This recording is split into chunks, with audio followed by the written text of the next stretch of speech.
प्रदेश को बीमार किया गया था। यह देश 1947 के बाद भी 1960 के दशक तक उत्तर प्रदेश देश का सबसे अग्रणी प्रदेशों में से गिना जाता था। देश के अंदर उत्तर प्रदेश का योगदान 14% से अधिक माना जाता था। लेकिन 1960 के बाद से लगातार गिरावट जो आई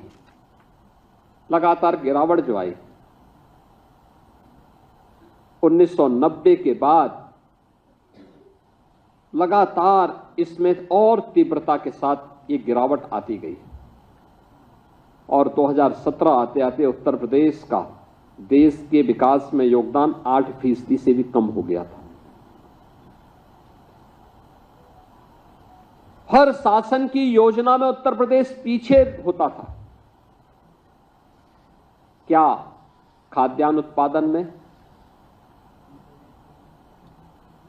क्या प्रदेश के अंदर इंफ्रास्ट्रक्चर में,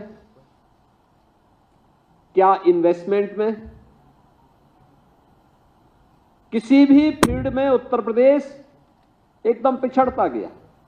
यहां के नौजवान कहीं उत्तर प्रदेश से बाहर जाते थे, यहां तो नौकरी नहीं मिलती थी, कोई रोजगार नहीं होता था।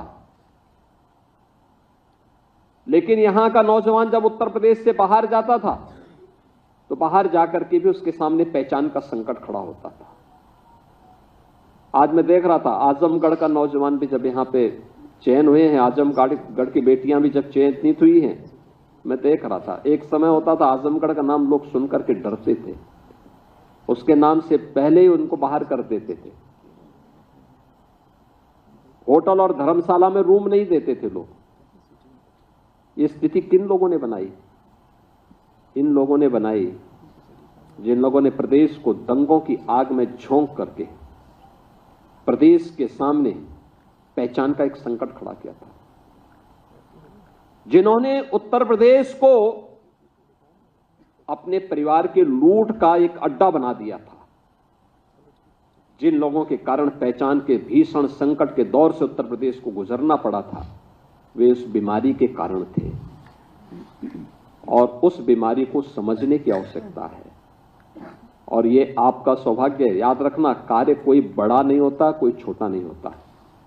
जहां अवसर मिले वहां अपनी प्रतिभा का भरपूर उपयोग करिए और याद रखना, आगे के बढ़ने की संभावना अपने आप आपके जीवन में आती हुई दिखाई देगी जब भी आप ईमानदारी के साथ, पूरी प्रतिबद्धता के साथ अपनी जिम्मेदारियों का निर्वहन करेंगे।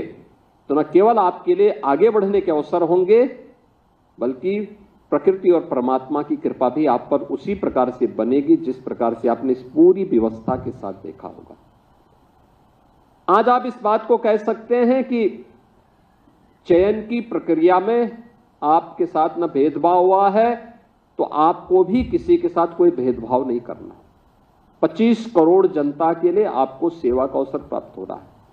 और याद करना, ये मिशन रोजगार के साथ हम लोग नियुक्ति पत्र वितरण के कार्यक्रम को इसीलिए जुड़ते हैं क्योंकि प्रधानमंत्री जी इस बात को कहते हैं कि यह इस बात का संकेत होना चाहिए कि किसी के साथ अन्याय नहीं हुआ है, न होना है।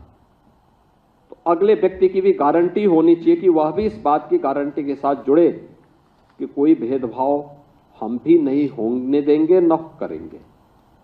अगर यह जिम्मेदारी होगी तो हम न केवल अपनी सेवा के प्रति बल्कि अपने राष्ट्रीय कर्तव्यों का भी ईमानदारी पूर्वक निर्वहन कर रहे हैं। कोई अनुमान करता था उत्तर प्रदेश में बेटियों का चयन इतनी बड़ी मात्रा में एक साथ होगा, एक साथ वे चयनित होकर के शासन के व्यवस्था का हिस्सा बनेंगे। और आज ये केवल महिला और बाल विकास विभाग में नहीं, अब तो यह जीवन के प्रत्येक क्षेत्र में हो रहा है। उत्तर प्रदेश पुलिस में अभी 2 महीने पहले हम लोगों ने 60,244 पुलिस भर्ती की प्रक्रिया को संपन्न किया। इस 60,244 में 12,045 केवल बेटियां भर्ती हुई हैं। 12,045। एक ही भर्ती में 12,045 बेटियां भर्ती हुई। याद करिए, 1947 से 2017 तक उत्तर प्रदेश पुलिस बल में केवल 10,000 महिला पुलिसकर्मी थी। और यहां पर हम लोग जो भर्ती कर रहे हैं, उस भर्ती में पिछले 8 वर्ष में हम लोगों ने 40,000 से अधिक बेटियों को केवल उत्तर प्रदेश पुलिस बल में भर्ती किया। 40,000 से अधिक। यानी ऐसा नहीं कि प्रतिभा की कमी उनमें पहले भी रही हो, लेकिन अवसर नहीं मिलता था। 1,56,000 शिक्षकों की भर्ती अकेले बेसिक शिक्षा परिषद में हुई और 1,56,000 शिक्षकों की भर्ती में ज्यादातर बेटियां भर्ती हुई हैं, जो अपना योगदान आज प्रदेश के अंदर दे रही हैं, बेसिक शिक्षा के उन्नयन के लिए कर रही हैं। सरकार ने भी इन 8 वर्षों में प्रयास किया है। आंगनवाड़ी केंद्रों के लिए, बेसिक शिक्षा परिषद के लिए। अभी आपने देखा होगा, विपक्ष के पास कोई मुद्दा होता नहीं, हर एक उसको मुद्दा बनाने का प्रयास करते हैं।